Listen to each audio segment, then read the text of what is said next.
मित्रों नमस्कार। आप सभी के मन में भी यही विचार आता होगा कि मरने के बाद किन कर्मों के कारण से इंसान स्वर्ग या नरक में जाता है, और यदि वह स्वर्ग में जाता है तो वहाँ उसका किस तरीके से आदर सत्कार या क्या सज़ा उसे स्वर्ग में मिलती है, और यदि वह नरक में जाता है तो उसे नरक में किस तरह के दुख दिए जाते हैं। तो आइए हम आज बात करते हैं स्वर्ग एवं नरक के बारे में कि आखिरकार स्वर्ग और नरक कैसा होता है। जी हाँ दोस्तों, आज हम बात करेंगे पद्म पुराण की एक बहुत ही सुंदर कथा के बारे में, जिसमें मगध नामक राज्य की दो कन्याओं को यमदूत समय से पूर्व यमलोक ले गए। तब जब यमराज ने उनका चिट्ठा देखा तो पता चला कि अभी तो उनका समय हुआ ही नहीं है और यमदूतों द्वारा किन्हीं गलत कन्याओं को वहाँ से उठा लिया गया है।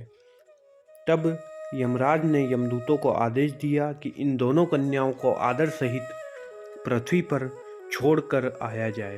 तब उन कन्याओं ने हाथ जोड़कर विनम्र निवेदन किया कि हे प्रभु, आप हमें लेकर के तो आ ही गए हैं, हमारे परिवार के सभी लोग बहुत ही दुखी हैं, अतएव आप हमें स्वर्ग एवं नरक तो कम से कम जानकारी दे दीजिए कि किन कर्मों की वजह से स्वर्ग मिलता है और किन कर्मों की वजह से नरक मिलता है।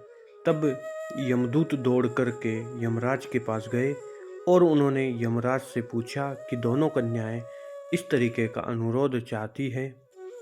तब यमराज ने कहा कि तुमने गलती की है तो उसके प्रायश्चित के लिए इन दोनों की इच्छा तुम्हें पूर्ण करनी होगी।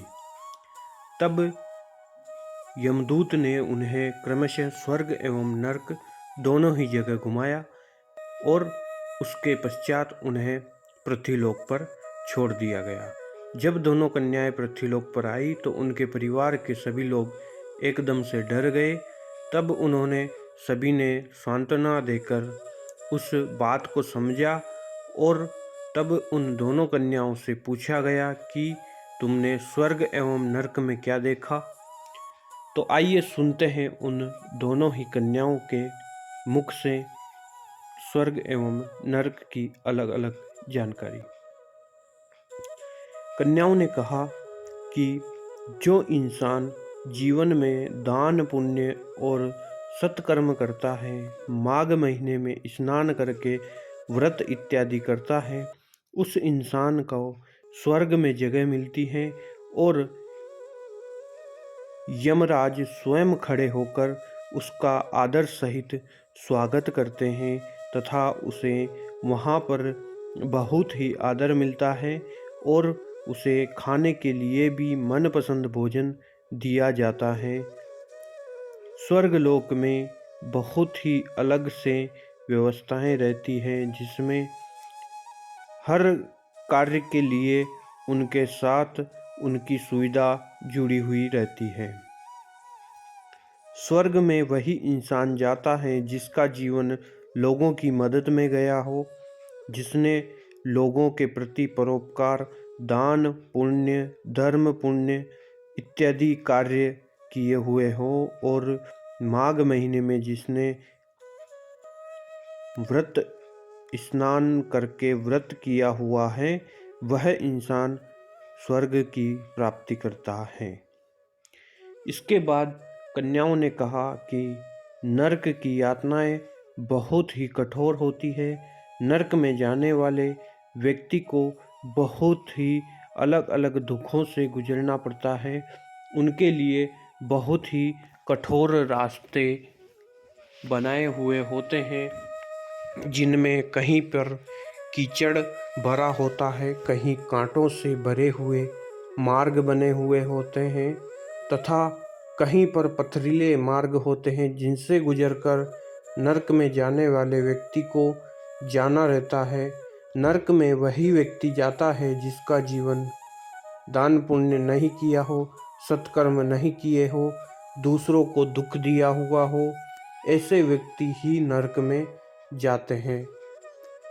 उसी समय वहाँ पर यमदूत दो राजाओं को लेकर के आते हैं। तब यमराज कहते हैं कि हे राजन, तुमने तुम्हारे जीवन काल में अपने पद का दुरुपयोग किया है तथा तुमने पद का दुरुपयोग करते हुए गरीब जनता के ऊपर अत्यधिक अत्याचार किए हुए हैं, इसलिए तुम्हारे लिए दुर्गम नरक का रास्ता चुना गया है और तुम्हें नरक के दुर्गम रास्ते से ही नरक में जाना होगा।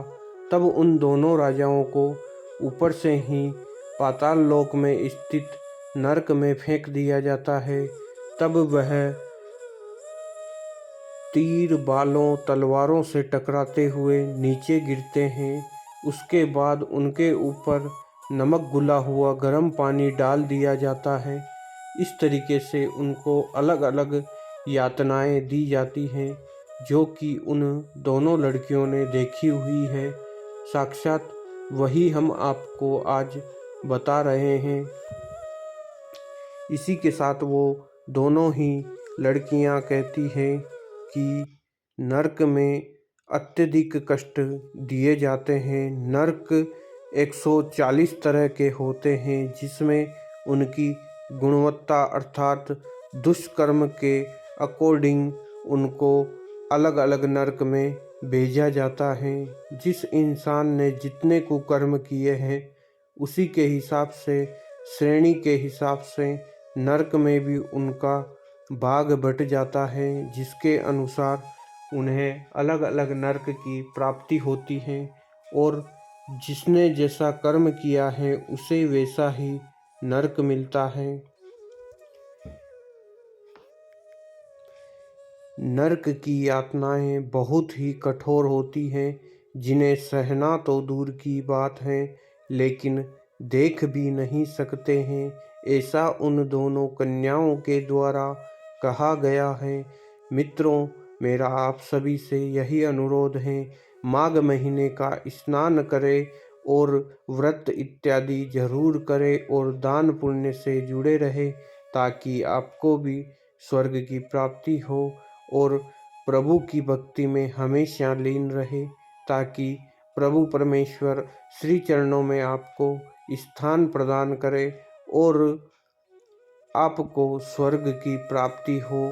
तथा जब आप अपनी उम्र पूर्ण करके स्वर्ग में पधारे तो यमराज स्वयं आपका खड़ा होकर के स्वागत करे। कुछ ऐसी ही मनोकामना के साथ इस वीडियो को आज यहीं पर करते हैं समाप्त। जानकारी कैसी लगी कमेंट करके ज़रूर बताएं। वीडियो में हमारे साथ अंत तक बने रहने के लिए बहुत बहुत धन्यवाद।